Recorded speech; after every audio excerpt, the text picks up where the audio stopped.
वंचित बहुजन आघाडी पूर्ण ताकदीने येणाऱ्या स्थानिक स्वराज्य संस्थेला लढणार. बराचसा वेळेस असं होतं आणि खास करून पश्चिम महाराष्ट्रामधल्याच पत्रकार बांधवांनी आणि लोकांनी आरोप केलेला आहे की बरेचसे वेळेस पंचितमध्ये बाहेरची लोक येतात, तिकीट लढून घेऊन जातात.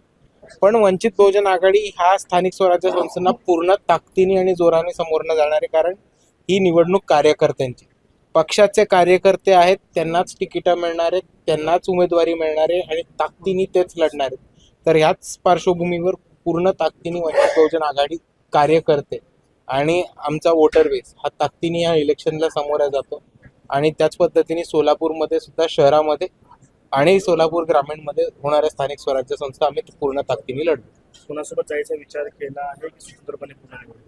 नाही, आत्ता तरी आमची पॉलिसी आहे की भाजप आणि त्यांचे मित्र पक्ष सोडून आम्ही कोणाची युती करायला तयार आहोत. भाजप